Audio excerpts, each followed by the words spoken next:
Hey everybody, welcome to the Hockey Skate Down. Before we get into the video, I just want to say thank you to all my subscribers. If you want to join our hockey team, it's free. Click subscribe, hit the notification bell to all. Thank you all so much, and let's get started. So with the recent news today of Dylan Cozens re-signing a long-term extension with the Buffalo Sabres for 7 years, 7.1 million AAV, and the recent contract given to Bo Horvat from the New York Islanders, 8 years, 8.5 million. What's this mean for contracts going forward, especially Jesper Bratt and Timo Meier if the Devils look to acquire him? Bratt's definitely going to be making 7.5 million plus on his next deal. And, if the Devils look to acquire Timo Meier, after that qualifying offer, he's going to need a long-term extension. And he's said to be starting at 9. And with him scoring his 30th goal of the year tonight, looking at Horvat getting 8.5, you can definitely see that being a framework of where they're going to start with him. So I think that's priority 1 and 2 for the Devils. They need to sign Bratt long term.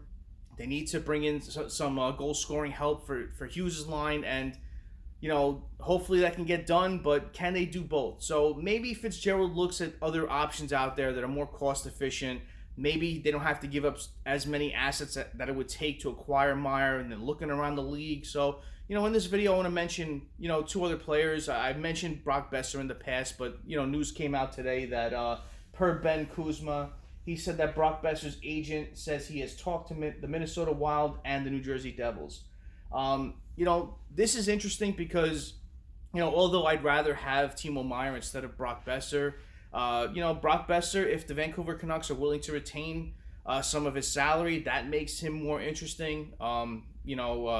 He's got some term left on his deal, and maybe he needs to change the scenery to help him get back to that 20-plus goal seasons that he was having. Maybe playing on a line with Hughes would help that. He played against us the other night, and he looked pretty good, putting some shots on net. He has a sneaky, deceptive shot, and, he could snipe. So, he'd be an interesting option. Again, I'd rather go for Meier, but if Besser's there for cheaper and wouldn't cost us as much assets to get him, and he's got some term on his deal, maybe that's an option that Fitzgerald looks at instead of Meier. Meier is drawing a lot of interest around the league. The Rangers are said to be interested in him, the Buffalo Sabres now, and Devils are as well. They're definitely one of those teams that are heavily interested in Meier, and Elliotte Friedman was on NHL Now talking about him, and he said that to him, the perfect landing spot is for New Jersey and the San Jose Sharks to make a deal. He just sees a perfect fit for Meier on our team, and that need is right there for them. So we'll see what happens, but Brock Boeser is an interesting option, and with the Devils, I don't think they need goaltending. I like our goaltending situation. Vanacek is playing out of his mind this year. He's playing so good, and that was such a great pickup from the New Jersey Devils. To acquire him, Mackenzie Blackwood as a backup option is good. You have Akira Schmid, you have Nico Dawes in the wings as well. So I like our goaltending situation. I don't think we need to add that. As far as defense, I think we're okay as well. We have a good 6 when healthy. We have Ball and Ohuituk to come in if need be. But we also have Luke Hughes coming up when his season ends with Michigan, and that's an instant acquisition right there. So I'm so looking forward to seeing Luke Hughes in a Devils jersey. I can't wait. But, on defense, I don't think we need to add anything. But as far as forwards, we need 2 elements that I would say we need to target.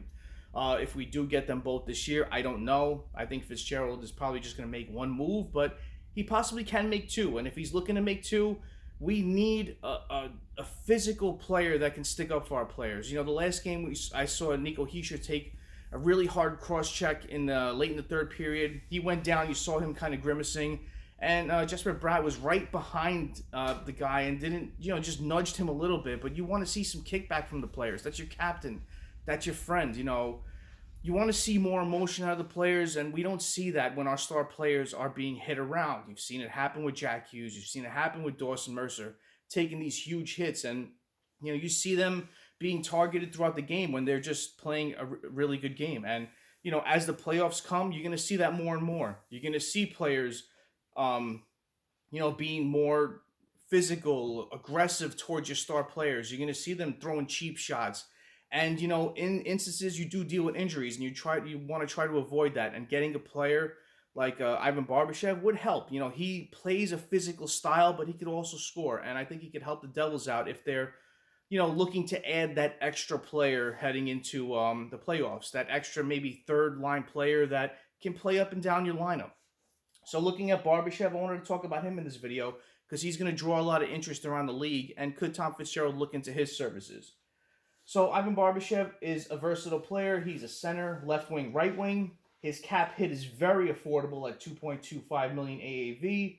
He's a UFA at year's end. He's 27 years old, 6 foot, 187 pounds, and some websites have him at 190 plus, so he does have a good frame. He's a 2014 second-round pick of the St. Louis Blues.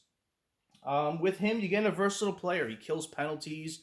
He's got a knack for scoring. He's got a scoring touch. He plays well in tight around the net. He can find open areas for getting the shot across. And most importantly, he sticks up for his players. He fights.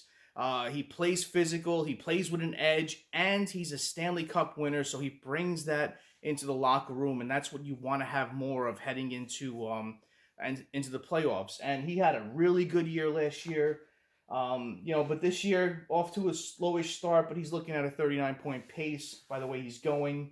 So this year he's played in 51 games, 9 goals, 15 assists, 24 points. Nothing really to wow you, but I like his overall the way he plays the game. He plays hard, he plays physical, and he's got a scoring touch. Last year was his breakout year. He played in 81 games, 26 goals, 34 assists for 60 points.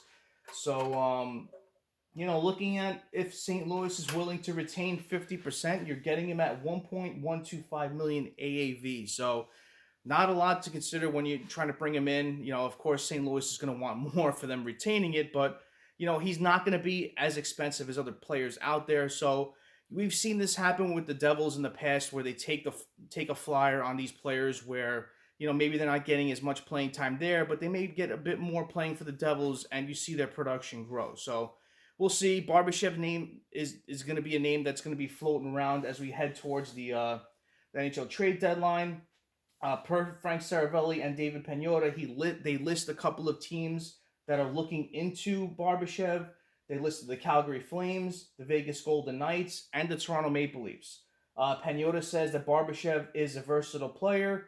Multiple teams have their eye on beyond the Leafs, but bringing him in to stabilize Toronto's third line could be a shrewd, cost-effective move. Barbashev is likely not to be re-signed by the St. Louis Blues for next season, so he was informed that from the Blues, but, plans may change. But I'm throwing the New Jersey Devils and the Buffalo Sabres in on this one as well. I think they're two teams that could really use a player like Barbashev if they're looking to not spend a lot to acquire him. And also, if they like his services and want to bring him back as a free agent, I don't think he's going to command all that much. He did have that great year last year, but, this year he kind of dipped off where he's probably not going to be able to get what, he's probably going to want as far as a high number. But, Barbashev is a player that could help out the bottom two lines of your lineup. And I know the Devils have a fourth line set with the BMW line, but he can add something to that third line and potentially go up and down that second and third line. So we'll see what happens. Protection like this is always crucial in long 7-game series in the playoffs. And Barbashev has shown to win a Stanley Cup and knows what it takes to, get there. So we'll see what happens. He could be an interesting addition to any of these teams, especially the Devils. So comment below what you think about this. What do you think about Barbashev? What do you think about Boeser? Should the Devils go all in on Meier? So comment below and let me know. Thank you for your time. I really appreciate it. Smash that like button if you haven't done so. And subscribe to Hockey Skate Down. It's free. And join our hockey team. Thank you all so much. Have a great rest of the day. Have a great night. Take it easy. Stay safe.